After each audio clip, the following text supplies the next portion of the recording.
Garganta.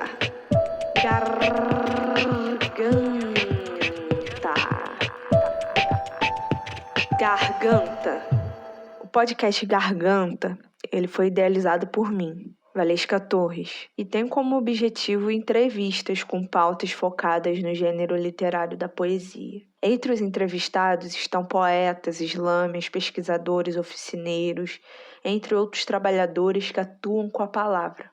Essa primeira temporada estaremos focados na cena poética da região sudeste do Brasil, em que consiste em 8 episódios, onde o diálogo será o nosso motor para esses tempos tão difíceis diante a epidemia global do coronavírus. Minha intenção é que cada temporada tenha foco na cena poética de cada região do Brasil, mas para a realização dessa temporada tivemos custos de edição de som feito por Rebeca Nora e identidade visual feito por Isabela Alves. E por conta disso haverá um link na descrição com uma vaquinha. Caso você, ouvinte, tenha gostado do conteúdo e queira nos ajudar a prosseguir construindo esse registro nesse momento que afeta tanto o nosso planeta. O 6º episódio do podcast Garganta se chama Status, em um relacionamento sério com a editora.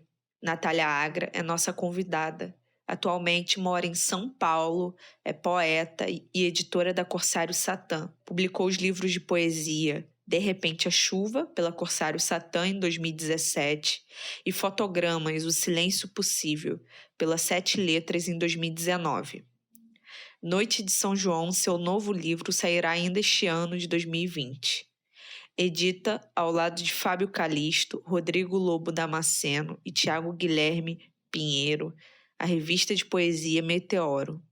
É uma das organizadoras da Desvairada, Feira de Poesia de São Paulo. Otávio Campos é nosso convidado, atualmente mora em Juiz de Fora, Minas Gerais, é um editor, poeta e professor nascido em 1991. Desde 2014 coordena as edições Macondo, casa editorial destinada à publicação de textos poéticos em língua portuguesa produzidos hoje. É autor dos livros Os Peixes São Tristes nas Fotografias, Outros Tipos de Disparo e Ao Jeito dos Bichos Caçados. Bom, aqui estamos com mais um episódio do podcast Garganta, falando sobre status em um relacionamento sério com a editora. E é com muito prazer que essa conversa dessa noite, do dia 22 de abril de 2020, em meio à pandemia do coronavírus, Otávio Campos e Natália Agra vai estar aqui conversando com a gente um pouco sobre a Corsário Satã e a Macondo Edições. E para iniciar esse episódio, eu já quero começar como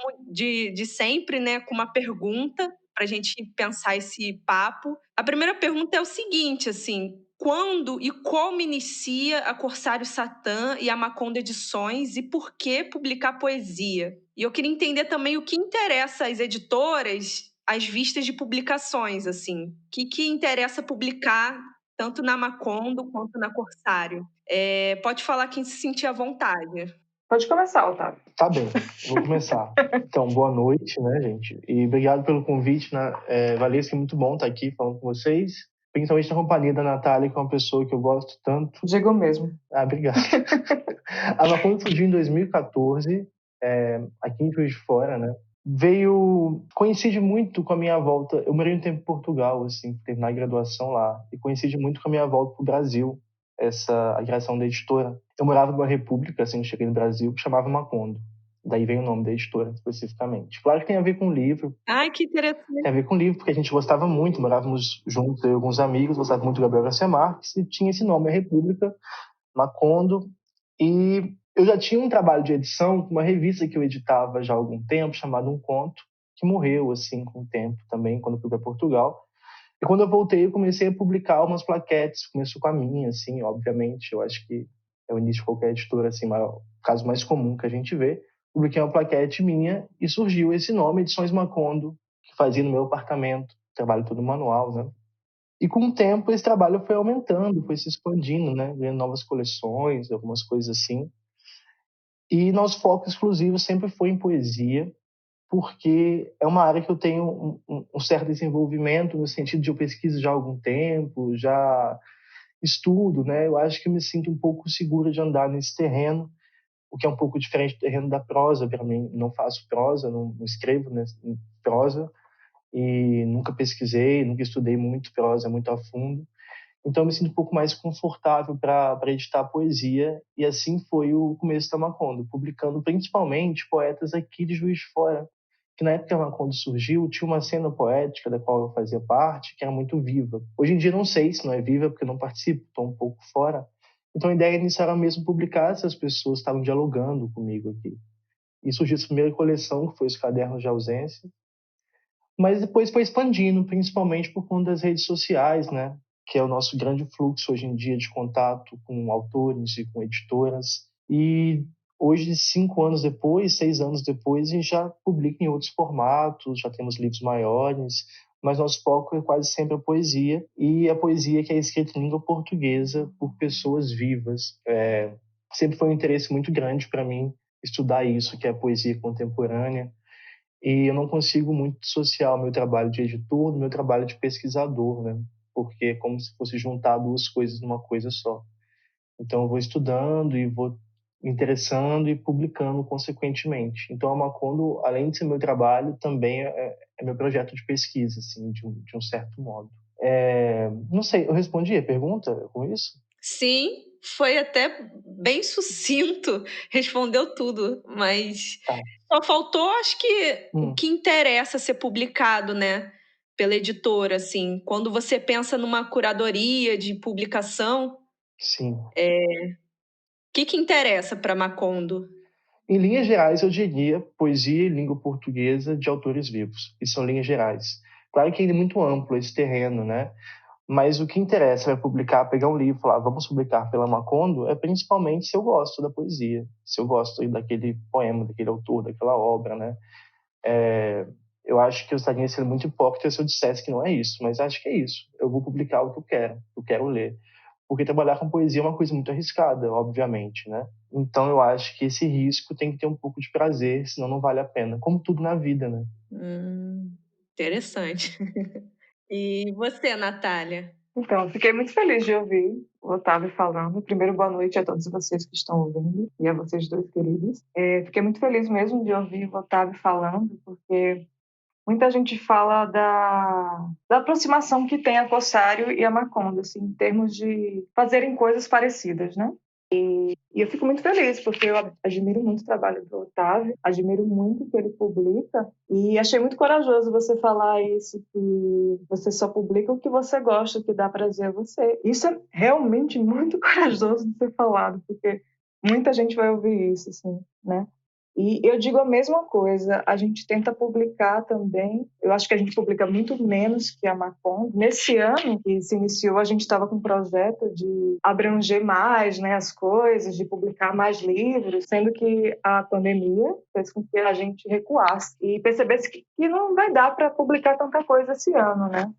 Muita gente está quebrando, muita editora vai quebrar, enfim, a gente já sabe o que está acontecendo, não vamos entrar muito nesse foco, porque o foco não é esse agora, mas a gente ainda quer publicar tudo que a gente anunciou, sendo que agora a gente vai ter que dar o freio mesmo nas coisas e publicar as coisas lentamente, né? Então, mas só voltando para a sua pergunta inicial, como surgiu a Cossari? Então, a Cossari foi fundada em 2014, né, pelo Fabiano Calisto e por alguns amigos dele. Esses amigos, eles foram tomando outros rumos, foram fazendo outras coisas da vida. Um deles, que é o Rodrigo Lobo Damasceno, ele tem outra editora hoje, que é a Trem Terra, que é muito incrível, que é mais artesanal, né? E em 2016, pouco tempo depois que eu cheguei em São Paulo, eu entrei na Corsário, e nesse momento o Fabiano estava lançando a primeira antologia da Corsário, que foi a do Manuel de Freitas, né, poeta português. Antes disso, ele tinha lançado apenas o livro dele, O Nome Nata Morfina, em 2014. E depois que eu entrei, em outubro de 2017, você vê que dá um salto, né? Foi publicado um livro em 2016, publicado um livro em 2017. A gente começou a publicar mais depois do meu livro, né? Foi em 2018. Aí o meu livro foi em 2017, né? O De Repente a Chuva. Aí em 2018 a gente publicou mais coisas. Aí a gente publicou simultaneamente as plaquetes Botões, da poeta Gianni Calegari, e 9 poemas de mau gosto, da Maíra Mendes Galvão. Em agosto de 2018, a gente lançou online a antologia Simultâneas Pulsando, que é uma antologia feminina da poesia brasileira contemporânea, organizada por mim e pelo Fabiano. Em setembro, lançamos outra antologia, com Sombra, né, da poeta portuguesa Inês Dias, organizada pelo Manuel de Freitas. E ainda esse ano, no final do ano de 2018, a gente lançou os títulos Speechless Tribes, 3 séries de poemas incompreensíveis, de Dirceu Villa, e Puma, do Sérgio Mello. Aí, em 2019, a gente já pensou em outra coisa, que era uma coisa que a gente queria, já tinha um tempo, que era lançar uma revista de poesia. Aí a gente lançou a revista Meteoro, primeiro volume. É uma revista editada por mim, pelo Fabiano Calixto também, pelo Rodrigo Lobo Damasceno e pelo Tiago Guilherme Pinheiro. Aí, depois, acho que depois de uns 2 meses, a gente lançou em agosto o Safari, da poeta Cláudia Sebe. Aí, voltando um pouco, em junho, a gente lançou, paralelamente, um zine de poesia chamado Despacho, que a gente disponibilizou para download gratuito. E hoje a Despacho já está no 4º volume. E o mais novo livro da Corsário é o Fliperama, né, do Fabiano Calixto. A gente tem ideia de outros livros, né? Aí, a princípio, o próximo livro, depois do Fliperama, é o meu, né, o meu 2º livro de poesia, O Noite de São João. E eu estou em fase de finalizá-lo e, muito provavelmente, no mês que vem, ele vai para a diagramação. Aí a gente quer publicar ainda esse ano o livro de estreia do Rodrigo Lobo Damasceno, Casa do Norte, a poesia reunida do poeta Zô Bertolini, Perda de Inventário, que é uma edição revista e ampliada da poeta portuguesa Marta Chaves, Mesmo que Seja a Noite, do Matheus Guilherme Barreto, o número 2 da revista Meteoro, que era para ser lançado na Desvairada, ia ser agora em maio, né, mas infelizmente não vai ser por causa da pandemia. E, por último, uma antologia da poeta portuguesa Rosa Oliveira. A ideia era fazer tudo isso, né? Talvez não dê para fazer tudo, talvez dê para fazer metade, mas a gente vai fazer, mesmo que seja ano que vem, tudo isso, né? E a gente também vai abrir esse ano para ensaio. Aí a gente vai publicar 2 títulos, que é o livro do Eduardo Veras, né, professor e crítico, que se chama Baudelaire e os Limites da Poesia, e Percurso e Derivas, leituras de poesia do poeta e ensaísta Tarso de Mello. E é isso, gente, que a gente pretende esse ano, e é isso um pouco da Cossari. Você já até adiantou um pouco da minha pergunta. Uma das perguntas seriam em relação à rotina das editoras, né? Porque eu percebo que, apesar da equipe pequena, né, vocês aí, por exemplo, você citando aí vários dos trabalhos que a Corsário pretende fazer, e eu acredito que isso demanda muito tempo, um trabalho que demanda muito da pessoa, muita energia, ainda mais indo agora que agora atualmente não é possível, mas eu vejo a Macondo sempre indo em feiras, a Corsário, movimentando as redes sociais, e às vezes eu vejo até o Otávio comentando sobre o trabalho do editor, né, que demanda muita energia. Sim, comento bastante mesmo. Mas eu acho interessante porque esse é um espaço que eu tenho muito interesse, por exemplo, de perguntar, Otávio, a rotina da editora, porque muitas das vezes a gente fica muito na gana. Eu, como poeta, nossa, eu quero muito publicar um livro. Mas aí eu vejo, em contrapartida, muitos poetas publicando livros em editoras e reclamando muito eu não estou falando de vocês, não. Eu estou falando de outras editoras reclamando. Quem reclamou de mim? Quem reclamou de mim? Na verdade, quando eu só ouço elogios, principalmente a Natasha, se ela ouvir uma hora isso daqui, a Natasha volta e meia elogia muito a Macondo, pra mim. Não, mas diz aí que elogiam a Cossari também, para não ficar aqui mal.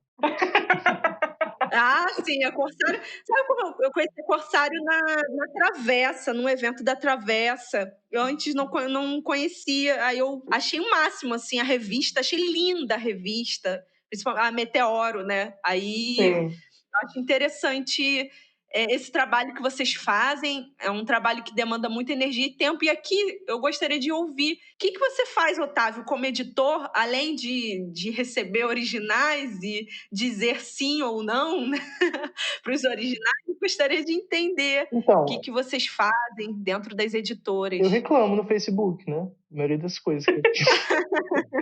Não, é sério. Eu trabalho bastante na Macondo mesmo, assim. Eu acho que no dia que eu trabalhar 8 horas na Macondo por dia, eu vou estar feliz, porque é muito mais do que isso que eu demando, assim. Só que esse ano eu tentei me reorganizar para trabalhar só de segunda a sexta no horário comercial. E eu acho que o que eu vou falar agora puxa um pouco o que eu disse anteriormente, só publicar o que eu gosto. Porque a Macondo, ela não recebe originais, assim. A gente está fechado para esse recebimento, porque não tem condições de eu ler os originais, separar. E agora a gente está com um conselho editorial. Acabou de ser criado esse conselho, que já vai dar um ar um pouco diferente do que a gente tem feito, talvez, né? Porque não vou estar mais sozinho, escolhendo, vendo os livros. Agora está comigo o André Capilé, a Prisca Agustoni e a Patrícia Lino. A gente está trabalhando assim. Eles acabaram de chegar também nesse conselho editorial, mas basicamente eles vão ajudar a construir o catálogo a partir do próximo ano, porque esse ano não tem mais como a gente pensar em nenhum livro para sair, que já fomos fechando, né? E pela equipe ser muito enxuta, raramente a gente consegue publicar mais de um livro por mês. Então, quando a gente vai... Essa equipe é quem? A equipe sou eu, e agora eu tô com uma ajudante, que é a Juliana, que é minha amiga e minha vizinha, que está sendo muito útil, emitindo nota, respondendo e-mail, fazendo um monte de coisa, que antes eu fazia isso também, né? Porque a Macondo tem várias fases, na verdade, né, Valesca? No começo, eu comecei sozinho, e quando ele começou a coleção Casa de Barro, por exemplo, a primeira coleção mais séria, eu tinha 2 pessoas comigo, 2 poetas, que são a Fernanda Vivaco e a Nelis Freitas, que acabaram saindo da editora um tempo depois, acho que 2 anos depois, e coincide a chegada de uma outra pessoa, que foi o Fred Espada, que ficou até o ano passado. Mas o núcleo duro, sim, sempre fui eu. E desde esse ano eu percebi que eu ia fazer tudo sozinho. Então a Juliana chegou como essa ajuda mais profissional, assim. Ela não é poeta, ela não está no meio, ela é arquiteta. Acho muito interessante porque os poetas são muito perdidos, como todos nós somos, né? Sabemos, estamos falando aqui no meio, então é muito importante ter essa visão dela. Então, o meu trabalho basicamente se resume a preparar os originais, que a gente já vai publicar. Agora eu estou publicando o próximo livro da Liv, né? Então, estou nesse processo de ler o livro da Liv, fazer um apanhado. A Liv escreve muito, né? Então, estou separando alguns poemas, estamos decidindo como que vai ser essas divisões. Então, eu me interesso muito por esse processo de sentar com o autor e conversar sobre o livro com ele, ver o que a gente pode fazer. Porque eu gosto muito que a Macondo tenha também bem visível a mão do editor, porque a gente não é uma gráfica, a gente é uma editora. Eu gosto que o trabalho editorial apareça, eu gosto que a curadoria apareça. Eu acho muito delicado trabalhar com os autores e gosto muito desse processo, de todo esse cuidado que a gente tem. Mas, além disso, eu também sou eu quem alimento as redes sociais, eu faço a diagramação dos livros, das capas, então tem todo esse trabalho. E envio os livros pelos correios, então tem sempre muita coisa para fazer nessa perspectiva. Então, acaba que ler mesmo não é a maior parte do meu trabalho, queria que fosse, mas eu vou ler um livro quando eu tiver esse tempo separado para isso. Mas é isso que eu tenho feito, basicamente. Mexer nas redes sociais, programar as coisas, escrever livros em prêmios e trabalhar a publicação do livro com os autores. E desde o mês passado já está ficando um pouco mais leve esse trabalho, justamente com a chegada da Juliana, que está me ajudando a fazer esse processo, de falar com gráfica, de pedir acerto de livraria, esse processo mais burocrático que ela está trabalhando agora comigo. Faz sentido a minha resposta? Eu sempre fico muito confuso quando eu falo, porque eu falo umas coisas da minha cabeça não faz sentido nenhum, assim, falando palavras. Para mim fez muito sentido. Também. Para mim faz todo sentido. E eu fico pensando que, além disso, na época, antes da pandemia também tinha essa questão de ir às feiras para vender os livros, né? Sim. Que é algo também mais presencial, é algo que demanda também... às vezes, eu vi, por exemplo, o Fred aqui numa feira no IMS, que eu até esqueci o nome dessa feira. Miolos? Não, Miolos é aqui em São Paulo. Justamente, estou perdido. Sei qual feira que é, só não estou lembrando o nome. Mas eu fico pensando assim, nessas viagens, né, para fazer feiras e vender os livros, né, ter esse retorno financeiro também.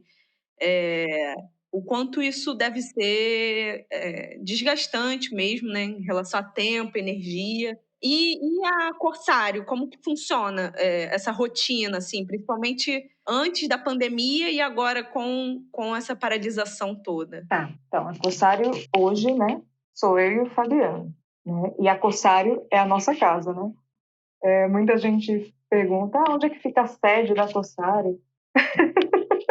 Eu acho engraçado isso, assim, e eu respondo de uma maneira muito engraçada também, né? Que é a nossa casa, Corsário. É onde nasce tudo e é onde a gente faz tudo, né? Nossa casa mesmo, né? Onde a gente mora, eu e o Fabiano, né? Então, a rotina da gente... Então, como a gente publica menos que a Macondo, a gente sofre menos na rotina, né? Mas, por exemplo, agora que a gente está com o lançamento do Iperama, né, do Fabiano, aí fica mais intenso, né? Na pré-venda é sempre uma loucura. Aí, geralmente, na época da pré-venda, a gente fica muito cheio de coisa, e não tem horário. É como o Otávio falou, a gente responde coisa de madrugada, responde fim de semana, feriado, porque a gente quer dar o melhor para os nossos parceiros, né? Que a gente entende as pessoas que compram os nossos livros como parceiros da gente também, né? Então, quando a gente não está em pré-venda, quando a gente não está para lançar nenhum livro, a gente tem uma rotina muito tranquila em relação à editora, né? Esse ano era um ano que muito provavelmente a rotina da gente ia balançar um pouco, ia ficar mais, enfim, cheia, né, de coisas para fazer. Mas como a gente está passando por essa pandemia, as coisas estão tranquilas, né? A gente está fazendo tudo muito tranquilamente, né? Quem diagrama faz todo o projeto gráfico do livro é o Gabriel Pedrosa, que é um arquiteto e designer fantástico. A gente tem ele desde o livro a antologia do Manuel de Freitas, que ele está com a gente, e a gente deve muito, assim, do que a gente faz a ele. Sem ele, a gente não faria nada, sem dúvida. E você perguntou sobre como é o processo com os autores, né? Isso, com os poetas, com as poetas. Acho que o Otávio falou um pouco, que ele gosta de lidar. Então, isso é muito importante para a gente também. Eu não consigo imaginar publicar um livro sem nem lê-lo, assim, sabe? Sem nem conversar direito com o autor. E isso é bom que a gente faça poucos livros, porque dá para fazer isso, né? E por ser uma equipe pequena, né, só eu e Fabiano, seria impossível a gente publicar mais do que a gente publica, né? Então a gente tenta sempre sentar, mesmo que seja virtualmente, com o autor e conversar sobre o livro, conversar se tem excessos ou não, conversar sobre a capa, sobre a foto da capa, sobre como eles querem a disposição dos poemas. A gente conversa sobre tudo, exatamente, né? E a gente não abre mão disso, sem dúvida. É um dos processos que mais dá prazer de fazer, né? Eu não conseguiria fazer nada sem o aval de todo mundo, sabe? E isso é muito legal. Eu acho que faltou alguma coisa? Me diga. Não, tá ótimo. Eu também, vocês falando dessa relação com os poetas, né? Eu fico pensando na outra relação, que é a relação da editora com a venda dos livros, ou seja, com as livrarias. Eu vi que ela não, Ai, a Corsário, ela não tem essa relação com as livrarias, né? A gente é bem anarquista nesse sentido. Eu acho que as livrarias elas exploram muito as pequenas editoras, sabe? Eu acho que é injusto cobrar a mesma porcentagem para a pequena editora, a mesma porcentagem para as grandes editoras, sabe? Eu acho que o Otávio concorda completamente comigo, né? É muito complicado isso. completamente, Natália. Eu acho que esse é o nosso grande desafio hoje em dia. Pois é, Eu acho que livro na livraria não é dinheiro. exatamente, É uma vitrine que a gente paga muito caro para colocar, porque os livros ficam presos lá, assim. exatamente. E uma livraria como a Travessa, por exemplo, para a gente é muito legal, tem um destaque muito, muito bom, assim, as pessoas conhecem nossos livros, acabam comprando, e é uma das poucas livrarias que pagam pelo menos a Macondo, tranquilamente. A gente não precisa fazer nada, que ele já manda um acerto de consignação no mês seguinte, tranquilo. Sim, Mas tem outras exatamente. livrarias que a gente tem que penar para poder receber um dinheiro que é metade do valor do livro, sabe? Eu acho uma falta de respeito tremenda com o nosso trabalho. Sim, com certeza. No caso da Cossari, a gente só deixou em 2 livrarias, né? Que é a Travessa, do Rio, né? De Botafogo, e na Tapera, que nem é uma livraria, né? Na verdade, era o Marcelo Finatelli, que trata também com a Macondo. A gente deixava alguns exemplares e acertava conforme ia vendendo os livros, né? Então, com essas 2 livrarias, a gente nunca teve problema nenhum. E a gente nunca também deixou os livros em nenhum outro caso. Então, eu não sei responder isso, né? O Otávio deve responder muito melhor sobre isso. Sim. Quer falar mais alguma coisa, Otávio? Então, eu acho assim, agora, para a gente no começo, colocar em livraria era muito mais isso de ter uma vitrine e de ter uma certa legitimidade no meio também. Querendo ou não, a livraria legitima um pouco o nosso trabalho. Pelo menos era essa visão que eu tinha alguns anos atrás. Mas hoje em dia, nos últimos meses, a gente já tinha mensalmente um dinheiro mais ou menos fixo que a gente recebia da travessa, por exemplo. O nosso livro tem várias travessas, então no final das contas a gente recebia um dinheiro que era o suficiente para pagar o aluguel aqui da minha casa, que é a sede também da editora, como a Natália diz, é isso, a da minha casa. Então já tinha esse dinheiro mensalmente, assim, porque por mais que a gente vendesse poucos livros, nós já temos, sei lá, bastante títulos que estão lá, então vende 2 em uma, 2 em outra, dá um dinheiro bom no fim do mês. Então, querendo ou não, a Travessa já era um lugar que a gente contava, assim, nossa, se der tudo errado, pelo menos vai ter o dinheiro da Travessa esse mês, porque vai ter algum livro que vai sair lá. E com a pandemia isso foi um grande problema na nossa vida, assim. Porque quem manda, né, a gente, uma editora pequena, se meter com livraria, a gente não pode ficar dependente dela. Eu acho que essa crise também serviu para a gente ver isso. A gente precisa de livrarias em algumas medidas, a gente não pode ficar dependente dela, o nosso trabalho é outro. Então foi importante também para a gente poder repensar em como projetar o nosso trabalho. E mostrar que a livraria não tem que ser um lugar que a gente tem que correr para estar atrás. É muito pelo contrário. Eles precisam da gente para poder vender os livros, para ter também o capital deles de giro. Então eu tenho tentado travar com as livrarias parcerias nesse sentido, de respeito mútuo, que é o que eu acho muito difícil de lidar com certas livrarias também, que parece que eles fazem um favor para a gente deixar nossos livros lá, e não é bem assim. Se a gente cobra, eles ficam chateados. Enfim, não são todos que fazem isso, obviamente que não. Mas algumas delas a gente tem tido algumas dificuldades, tanto para receber quanto para mandar livros novos. Então a gente está repensando muito esse nosso processo agora na pandemia. Vocês acreditam que o fato de tanta, assim, principalmente nos 2 últimos anos, assim, eu observo, talvez já tenha acontecido há mais tempo e eu ainda não tinha reparado. Mas nos 2 últimos anos eu tenho reparado que muitas livrarias têm fechado. Aqui no Rio de Janeiro fechou algumas, assim, que eram importantíssimas, assim, eram referências por conta do tempo que elas estavam abertas, por serem livrarias que têm seu estabelecimento na rua, né? E eu queria entender, assim, o que vocês acham sobre o fechamento dessas livrarias? Vocês acham que tem... como vocês analisam essa situação, assim? Vocês acham que tem algo a ver também com essa conversa que não acontece com as editoras? Tem a ver com algo mais profundo? Como vocês conseguem analisar isso?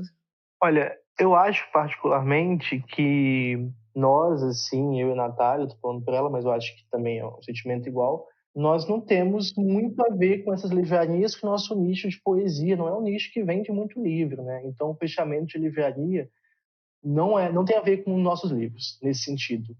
As livrarias que vendem livros de poesia, por exemplo, são livrarias que têm certos nichos, tipo a Travessa de Botafogo, tem um nicho de poesia contemporânea. Mas eu acho que esse impacto da fechamento das livrarias é muito maior em outras editoras, tipo uma Companhia das Letras, por exemplo. Nós, editoras independentes, a gente sempre teve outros lugares de circulação, principalmente nas redes sociais, livrarias muito pequenas, que talvez não enfrentaram tanto essa crise, porque a lógica de mercado delas é outra. A lógica de mercado de uma pequena livraria e de uma grande livraria são coisas diferentes, como uma pequena editora e uma grande editora. Então, repensar esse mercado pode ser uma saída, talvez, que é o que faz com que as livrarias talvez sobrevivam. Mas eu acho que tem muito a ver também com uma certa crise econômica, né, fechamento de livraria.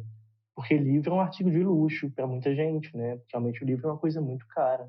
Em um país com esse número absurdo de desempregados, quem vai investir em livro, sendo que condições básicas de sobrevivência estão ameaçadas? Não sei, é o que eu penso. É o mesmo caso de fechamento de cinema de rua também, que é um patrimônio que a gente deveria ter, mas com essa crise vem cada vez mais sendo cortado. O primeiro corte que a gente faz são nesses bens dispensáveis, né? A cultura, o conhecimento, não sei. Sim, as coisas vão afunilando, né?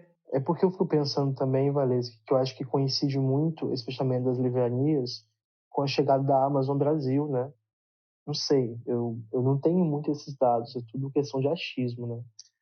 Mas eu acho que tem muito a ver também essa popularidade dessa plataforma de vendas online. É, de vender online, né? Justamente, não Pois sei, é. não sei. É que eu já trabalhei em livraria, eu já trabalhei na Leitura e na Saraiva. São duas grandes livrarias, assim, né? Sim, Só que eu percebia que o fluxo, não na Leitura, que a Leitura não trabalha com online, mas a Saraiva, o fluxo de vendas online era muito grande. Era tipo vendas que as pessoas iam buscar o livro na livraria, porque saía mais barato. sim, sim, faz todo sentido. Eu já fiz isso muitas vezes também. Pois é, aí tem isso também. E você, ô, Natália, do ponto de vista assim de talvez não tanto como com a sua editora, com a Corsário, mas analisando mesmo algo mais pessoal, assim. Então, em relação à editora, é totalmente idêntico ao que o Otávio falou, né? A gente compactua disso. Pessoalmente, eu acho triste, né, o fechamento das livrarias, porque cada vez mais tem menos. A mesma coisa sobre os cinemas de rua, cada vez menos. Acho que a gente conta nos dedos quantos cinemas tem em cada cidade, em cada capital. Aqui em São Paulo mesmo, eu não conheço, pelo menos não estou lembrando de nenhum agora. Realmente ou é em galeria ou é em shopping o cinema. E as livrarias também passam por isso, né? Ou são em galerias ou em shopping, né? Ou deixam de existir, né? Em relação à editora, a gente não sente esse impacto, né? A mesma coisa que acontece com a Macondo, né? Mas uma coisa é fato que nesse período de pandemia tudo está fechado, então as coisas que a gente planeja também vão parar de existir, né? Então, um desses casos que é realmente importante para as pequenas editoras, que são as feiras, né? Feiras de poesia, feiras de livro em geral. Então, vou dar um exemplo mais próximo de mim, né? Que é a Desvarado, feira de poesia aqui de São Paulo, que eu organizo com o Fabiano Calisto, com o Thiago Marquesano e com a Emily Rosokawa. A gente ia fazer a feira agora em maio, né? Mas não vai ser possível, né? E a Desvairada acontece uma coisa que eu acho muito bonita, é que a Desvairada ela é muito elogiada pelos editores, porque é uma feira que ajuda mesmo as pequenas editoras, né? E já pediram para a gente, inclusive, para fazer sempre duas desvaradas no ano, né? Não dá para acontecer, Mas em mas que sentido? Ajuda como, assim? ajuda financeiramente, sem dúvida. Financeiramente. Ah, Se não fosse a sim. Desvarada, a gente estava perdido. Ano passado, a Desvarada salvou muito a nossa vida, assim, salvou muito mesmo. Então, exatamente isso. E a gente se sente muito feliz, né? Ah, entendi. Porque não cobra um valor mínimo? Como que é isso? Então, olha, a terceira desvairada, que aconteceu na Biblioteca Mário de Andrade ano passado, a gente não cobrou nada, Nossa, né? Nas duas primeiras edições, a gente cobrou um valor simbólico, né? Na primeira edição foi R$100 e na segunda foi R$50, e não foi para a gente. Era para o aluguel do espaço, né? Que era o Aldeia, né? E na Mário de Andrade a gente não cobrou justamente por ser um espaço público e tal, e a gente não achou legal, sendo que é complicado financeiramente para quem organiza, né? Porque organizar uma feira, gente, é um negócio penoso, muita coisa a ser feita, né? E mesmo que sejamos em 4, ainda assim é muito trabalho, né? então é Corsário que organiza? Sim, a princípio, né, em 2017, que teve a primeira edição, era a Corsário e a Luna Park, né, que é a editora da Marília Garcia e do Leonardo Gandolfo. E na primeira edição eu não fazia parte, quem fazia parte era o Fabiano, a Marília, o Léo Gandolfo e o Thiago Marquesano, que é produtor cultural, né? hoje somos eu, Fabiano, Tiago Marquesano e Emily Rosenthal, né? Maria e Léo, infelizmente, tiveram que sair. Mas, sim, é a Corsário e a Emily e o Tiago. Não sabia, tô sabendo agora, admito. E eu tô falando só da Desvairada, mas tem mil feiras acontecendo, né? Quer dizer, estariam acontecendo agora e por conta da pandemia não vai estar, né? Então, a gente vai sentir um impacto no bolso, sem dúvida. Imagino. Não sei o que o Otávio pensa sobre isso, sobre as feiras, né? Acho que ele pensa parecido comigo, né? Eu acho que as feiras é o lugar que a gente lucrava também, né? Principalmente isso, como eu disse, a Desvairada ano passado foi muito importante para a Macondo estar hoje funcionando. A gente vendeu bastante na Desvairada, foi muito importante isso. E eu acho que as editoras independentes, muito mais que livrarias, as feiras são os lugares onde circula o dinheiro, circula a informação, porque normalmente uma feira como a Desvairada, o público que vai é um público disposto a comprar livro, principalmente livro de poesia. Então as pessoas já vão com esse pensamento de chegar lá, que não é igual uma Bienal do livro, por exemplo. A gente não vai para uma Bienal do livro e vai vender livro, é impossível, o pessoal vai ver um outro tipo de livro, é um outro público que vai. Mas essas feiras que são focadas em editoras independentes, são feiras onde as pessoas vão dispostas a comprar e onde a gente conseguiria vender muito. Assim. Esse ano, pelo visto, não vai ter. Então, acho que com certeza vai causar o fechamento de muitas pequenas editoras por conta disso. E não sei, espero que não seja o caso da Macondo, por exemplo, ainda cursar essa campanha. Eu acho que a gente não... Eu sou otimista em relação a isso. Acho que a gente não vai fechar, porque a gente tem muito pé no chão, né? Por mais que a gente queira publicar vários autores, a gente tem o pé no chão, a gente vai saber frear, né? Eu acho que no caso da Macondo, posso estar falando besteira, mas é mais sensível porque não sei se é o caso do Otávio hoje viver da Macondo, né? Quem me dera, Natália. Quem me dera. Não faz. Não dá, né? Não dá. No caso da Corsário, é impossível a gente viver da Corsário hoje em dia. A gente nunca viveu e eu acho que não é o momento de viver da Corsário, sabe? Quem dera, né? Eu falei um pouco sobre isso recentemente, dei uma entrevista para a Época, olha o ponto que nós chegamos falando sobre isso, que estava tudo encaminhando para que a Macondo conseguisse esse ano se reestruturar, assim, ter sei lá, dar um retorno para a gente, por exemplo. Já faz alguns meses que a Macondo conseguia pagar o aluguel do espaço, que é a minha casa, assim. Que depois, esse mês agora, no mês que vem, não sei se isso vai ser possível, por exemplo, que vai acontecer.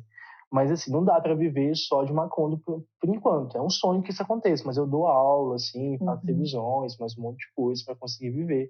E hoje eu ganhei uma bolsa da CNPq no meio desse caos todo, ganhei uma bolsa graças ao bom... Que maravilha! Hoje? Hoje não, mês passado, na verdade. Ah, tá. Deve falar. Vamos comemorar. Nesse momento, mas assim, no meio desse caos, uma bolsa CNPq, acendi 5 velas, porque assim, é pra orar e agradecer. Então me dá uma certa estabilidade, assim, nesse ponto. Porque se eu dependesse só da Macondo, eu estaria surtado já. Porque não tem como a gente pensar em perspectiva para a editora agora. E mesmo assim, a gente não desiste das coisas que a gente está fazendo, né? Vocês estão com a pré-venda do livro do Daniel Arelli, a gente está com esse lançamento do Fliperama, e pensando nas outras coisas, a gente não pode desistir agora, né? Pode ser que fique muito complicado, né? Mas eu acho que cai muito naquele lugar que eu disse no início, de fazer as coisas por prazer também, né, Natália? Claro que Sim, exatamente. prazer não é tudo, mas assim, se eu não tivesse esse trabalho como uma coisa vital minha, se não fosse um trabalho que eu realmente acredito, coisa que eu gosto de fazer na minha vida, eu não sei se eu continuava com a editora. Também. Porque retorno também, é uma coisa que exatamente. a gente vai ter, assim. Então acho que é muito importante eu curtir o que eu estou fazendo. Se não curtir, eu vou publicar coisas que eu gosto, não tem sentido da Macondo continuar existindo. Eu falo a mesma coisa em relação ao Corsário, Fabiano também, sem dúvida. Eu acho que para a gente fechar, assim, eu pensei em a gente falar agora, talvez de uma forma mais pessoal, tirando um pouco a questão das editoras, e eu gostaria de entender quem são vocês, assim, para além da editora, né? Para além da Macondo e da Corsário, em relação a trabalhos dentro da poesia. Quando surge esse interesse de vocês de ler poema, ler poesia, e quando vocês começam a se dizer poetas, né? Porque eu ouço em alguns podcasts mesmo, alguns episódios que eu fiz, e até podcasts que eu já ouvi, em que tem todo um processo para alguns poetas de se entender como poetas, de se entender como trabalhadores mesmo da palavra, dentro da literatura. E eu acho que me interessa, assim, terminar esse episódio ouvindo vocês desde esse nascimento, desse sentimento de pertencimento, até os trabalhos que vocês já realizaram mesmo. Mais apresentação, né? Um pouco de vocês. Uma apresentação final, assim, no final do episódio, uma apresentação. Enfim. Natália, pode falar, por favor. Eu acho que essa coisa de me colocar no lugar de poeta aconteceu pouco tempo depois que eu cheguei em São Paulo, né? Eu sou de Maceió, Alagoas, né? E cheguei aqui em São Paulo no finalzinho de dezembro, no Natal especificamente. E eu cheguei aqui, eu vim para cá porque eu já não via norte nenhum. Eu adoro a minha cidade, acho uma cidade incrível, mas eu não conseguia me imaginar fazendo mais nada lá. E isso me entristeceu ao ponto de eu pensar, não, eu tenho que sair daqui. Mesmo que eu quebre a cara, eu tenho que sair daqui, né? Felizmente não aconteceu. Felizmente foi incrível ter saído de Maceió nesse sentido de trabalho, né? Profissionalmente eu acho que eu cresci, não vou dizer 100%, porque eu ainda continuo fazendo as coisas, né? Seria ridículo falar isso. Mas eu cresci completamente, assim. Desde que eu cheguei aqui, pouco tempo depois eu já me inseri na Cossari, né? Foi fundamental essa imersão mesmo na editora e perceber que eu pude... Você chegou em que ano? Final de 2015. 2015, ok. Em 2016 eu entrei na Cossari, foi. E foi muito importante essa imersão na Cossari porque eu percebi que eu podia fazer aquilo, sabe? Eu podia me tornar uma editora. Mesmo que publicasse poucas coisas, poucos autores, eu podia fazer aquilo. E isso, para mim, hoje em dia é uma das coisas que mais me dá prazer na vida, né? Para além disso, ou então, com isso, né, juntamente, eu me iniciei na poesia, né? Nesse momento, quando eu lancei meu primeiro livro, né, o De Repente a Chuva, de 2017, e eu tinha 30 anos quando eu lancei meu livro.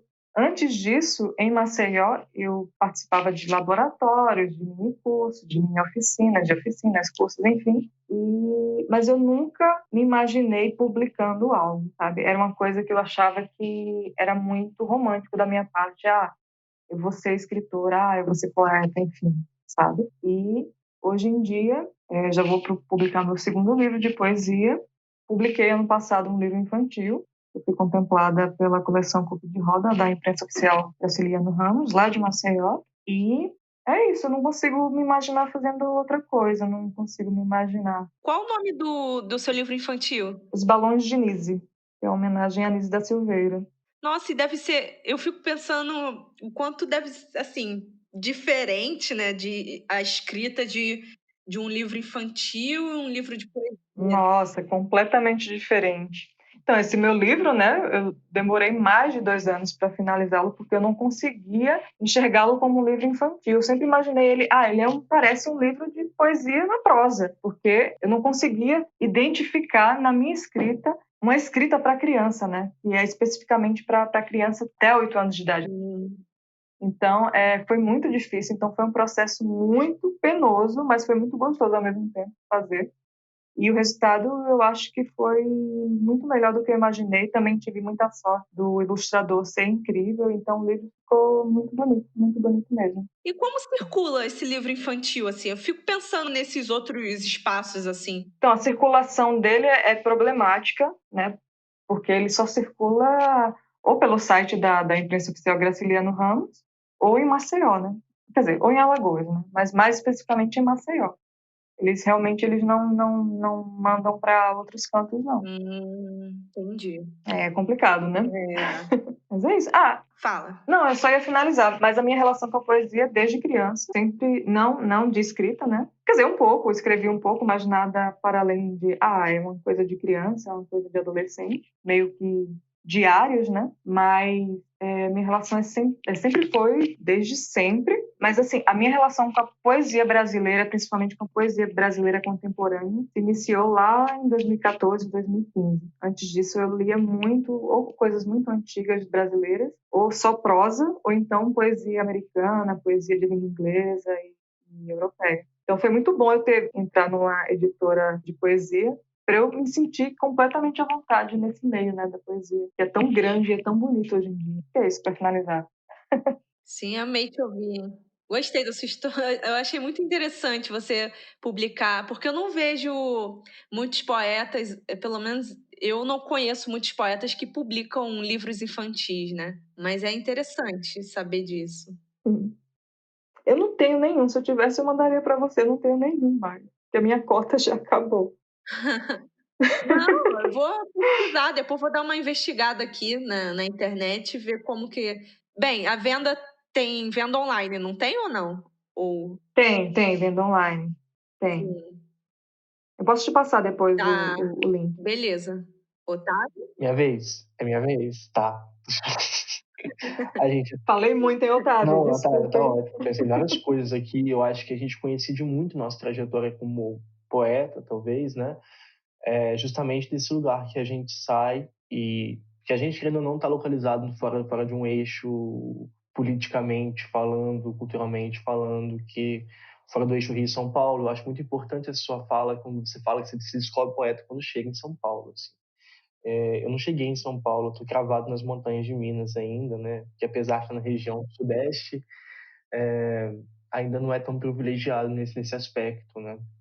Então, acho que me reconhecer como poeta é um processo muito doloroso e muito difícil, porque eu não estou na mídia, assim, eu não saí na moda de usar, por exemplo, que é o lugar que eu achava que acontecia poesia contemporânea, que eu descobri tardiamente, realmente, né? Nem eu sei. Não, não, hoje em dia, assim, hoje eu já saí na moda de usar, assim, mas faz um tempo, mas no começo, assim, eu achava que era um lugar utópico, né? Mas então, eu nasci numa cidade muito pequena, assim, um distrito de Leopoldina tem 600 habitantes, realmente tem 600 habitantes. Assim.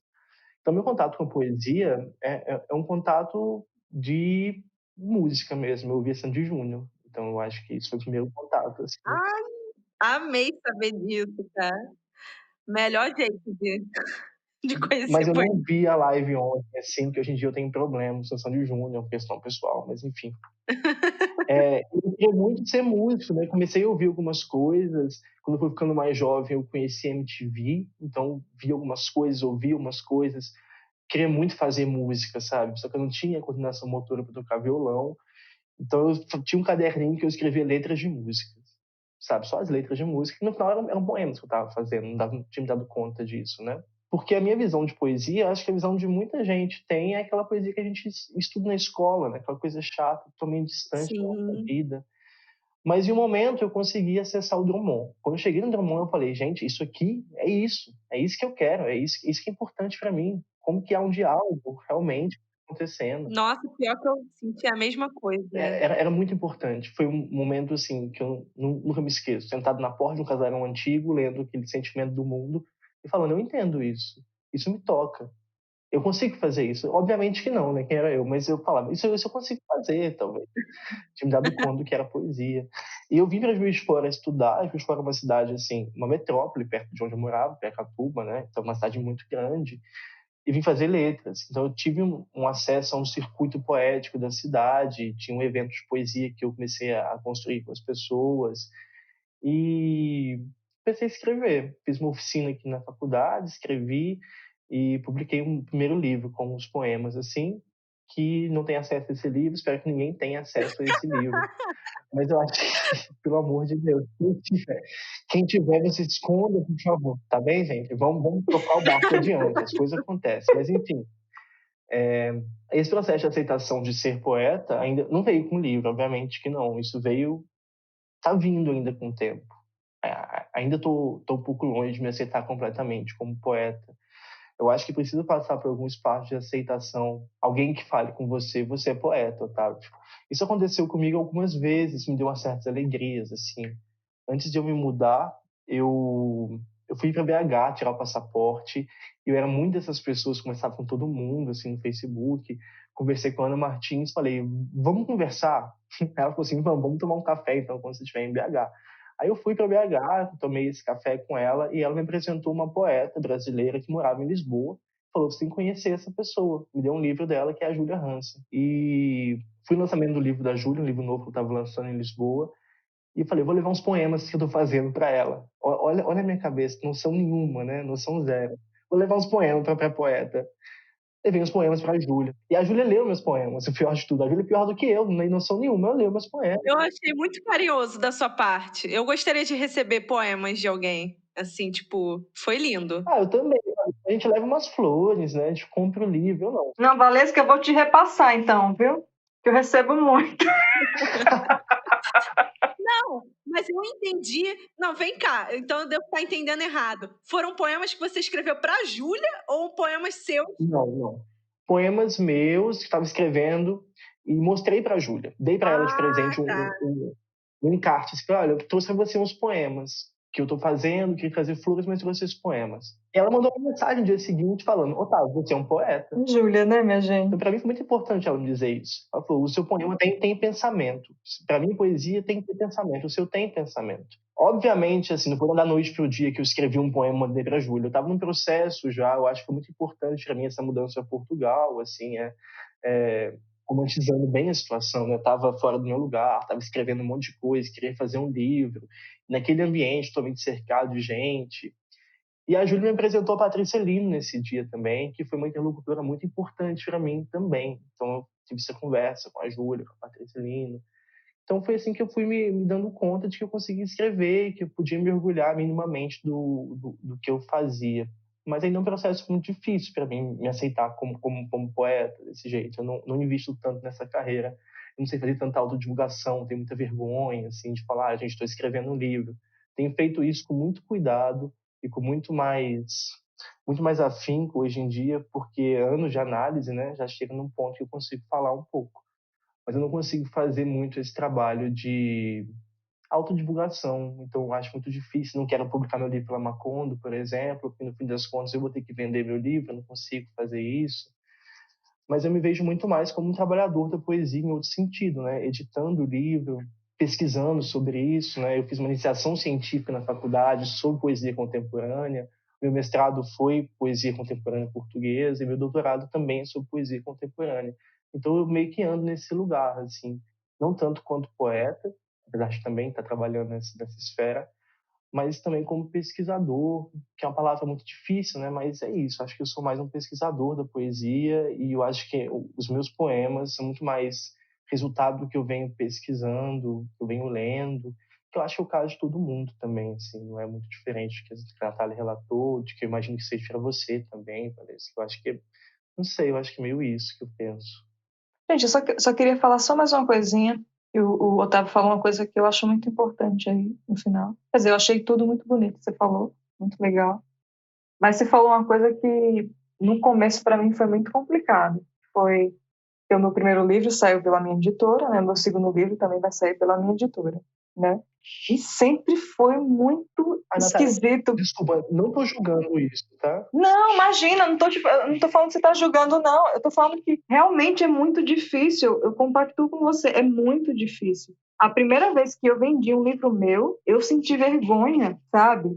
E a primeira vez que eu dei de presente um livro meu, eu também senti a mesma vergonha. Porque eu achava que eu estava me autopromovendo, sabe? E eu me sentia mal por isso. Depois de muito tempo, eu acho que só no final do ano passado, é que eu comecei a me sentir à vontade para vender minhas coisas. E eu percebi que, gente, eu não estou fazendo nada de mal, não estou fazendo mal a ninguém, eu estou fazendo o que todo mundo está tentando fazer, que é vender suas coisas, sabe? E vender algo que você acredita, né? E eu acho que eu gostaria de falar isso para você aqui, e não estou julgando o seu processo, que eu sei que cada um é único, mas eu acho que você deveria acreditar, sim, nas suas coisas, na sua poesia, na sua poética. Não só porque as pessoas falam, mas porque você vive isso diariamente. Então, assim, eu gostaria que você pensasse sobre isso, que você refletisse sobre como é importante a gente se entender nesse processo do que a gente está fazendo, né? E realmente é penoso, é complicado a gente chegar nesse... Eu acho que eu não cheguei completamente nesse patamar de dizer, eu sou poeta. Eu acho que ainda preciso de gente para mim dizer, sim, eu sou poeta, né? Para além de outras coisas. Mas pensa sobre isso, eu acho que tu tem um caminho tão bonito, eu acho que as coisas que tu faz com tanto zelo, com tanto carinho, que eu acho que isso... Eu tô um pouco emocionado, eu vou falar a verdade. Tô gastando dinheiro com análise à toa. Vamos fazer mais vezes esse podcast, por favor. Isso reflete em tudo que você faz, sabe? Muito obrigado. Isso reflete muito no que você faz, sabe? Então, eu acho que seria lindo você publicar um livro pela Macondo, um livro seu pela Macondo, sabe? Porque você ia ter todo... Fiquei pensando nisso. Eu acho incrível publicar um livro meu pela Corsari, porque eu tenho toda a liberdade para fazer o que eu quiser, sabe? Uhum. É muito bom isso. Né? E eu fico pensando, pode ser que um dia eu publique por outra editora, pode ser, né? Publiquei um Megamini pela Sete Letras, né? Então, eu consigo publicar por outras editoras, mas é tão bom quando a gente consegue publicar a gente mesmo, quando a gente consegue dizer, gente, esse aqui é o meu livro, sabe? E é isso, ponto. Eu acho que você tocou num ponto muito importante também, Natália. Eu tenho muita vontade de publicar um livro pela Macondo, justamente porque eu consigo saber onde o livro está circulando, consigo investir nele, consigo fazer o livro do meu jeito, assim. Nos outros livros que eu publiquei, eu discordo de algumas coisas que eu, como editor, faria diferente, mas não vou criticar, porque não é minha editora, assim. Eu tenho vontade de controlar todo o processo de edição do livro. Acho que todo poeta tem essa vontade, né? Então acho muito importante mesmo que publique, que você consiga se autopublicar. Mas ao mesmo tempo, nesse lugar também de desconfiança do meu próprio trabalho, dessa dúvida que nós temos do nosso próprio trabalho, eu não sei se eu tenho tanta coragem de vender o livro para uma pessoa mostrando assim, eu sou editor do meu livro. Eu acho que quando eu publico para uma outra editora, tem o respaldo de que passou por um crivo editorial, sabe? É uma questão minha, pessoal mesmo, assim. Não quer dizer que o crivo editorial é bom, mas quer dizer que alguém leu, além de mim. Então, para mim, segurança é muito mais fácil, assim, publiquei para outra editora. No teu caso é mais complicado porque tu assume sozinho essa coisa de ser editor, né? Eu tô com o Fabiano, então é mais fácil de dizer, não fui eu que editei, apesar de eu ter participado muito ativamente de todo o processo. Sim. Né? Quem editou o livro da Natália foi o Fabiano, né? Mas eu tenho um conselho editorial hoje em dia também. Olha aí, então fica mais tranquilo para você. Exatamente. Não é à toa, né, que a gente cria isso. Exatamente. Eu pensei nisso, tá? Eu iria falar sobre isso. E foi muito interessante ouvir vocês falando desse processo que vocês têm em relação a se entender como poeta e se autodivulgar, né? Uma divulgação do seu livro, porque eu ouço muitos poetas falando a mesma coisa, assim. Não sei se é por conta... Não sei muito bem se isso é uma questão, assim, dos poetas, das poetas, né? Ou se é uma questão do escritor, no geral, né? Dentro da literatura, você parecer que você tá fazendo algo que seja errado e, na real, você só tá sobrevivendo mesmo, né? Querendo que as pessoas conheçam o que você tenha a produzir, né? Conheçam sua escrita. Então, a gente já vai caminhando para o final do episódio e eu gostaria de ouvir um poema que vocês trouxeram. Pode se sentir à vontade aí para ler. Se quiser ler mais de um, não tem problema. Tá. Então, eu selecionei um, mas já que você falou em dois, como o que eu selecionei é muito curto, eu vou ler dois, então. E é do Fliperama, do novo livro do Fabiano Calixto. Esse é um dos poemas que eu achei mais bonito e, inclusive, eu peguei ele para colocar na epígrafe do meu novo livro. Aí ele se chama Haikai e é assim. Aprendi, menino ainda, um segundo depois, a morte é infinita. É isso. Caramba. É bem pequeno mesmo, pode ler outro. Tá, então vou ler um que já é clássico e eu acho lindo. Eu adoro lê-lo, então vamos lá. É um poema sem título. Eu queria fazer um poema à maneira clássica chinesa. Montar num grô amarelo e passear bêbado pela terra dos imortais. Imaginando Li Bai, Breaco, morrendo na tentativa desesperada de agarrar o reflexo da lua numa imensa lagoa. Eu queria encher a cara contigo outra vez. Aliás, o que mais eu poderia querer? Queria te levar para um passeio intergaláctico num dragão vermelho que tem um dragão azul tatuado na cauda. Mas ao resto do chão, tudo são cinzas, como no amor. E depois da chuva, o asfalto torna-se um espelho de lágrimas dos solitários da cidade. Um poeta chinês da dinastia Tang diria que depois da chuva, o pessegueiro é ainda mais vermelho, como o coração recém-arrancado do inimigo. Tudo está longe agora, muito longe. Enquanto alimento o grão amarelo com amoras muito vermelhas, penso que teu sorriso resume o sol de 3 primaveras. Eu já ouvi esse poema. Esse é um clássico. É lindo, né? Sim, eu lembro dele, eu já ouvi esse poema antes. E eu acho que foi você mesmo que falou ele na travessa. Ah, você estava na travessa naquele dia? Fui sim. Eu não te vi lá, não. Mas eu acho que a gente não se conhece pessoalmente. Eu até falei com você, te abracei. Não, você não falou comigo, não. Eu lembro que você não falou. Eu nem te vi, como é que tu vou lembrar disso? É, realmente, eu li na travessa, então você estava lá, sem dúvida. Que bom que você estava lá. Aquele dia foi bem especial. Foi. Aí eu guardei, ó. Sim. Ah, ele é demais, eu adoro esse poema. Foi o primeiro poema que eu ouvi o Fabiano lendo pra mim.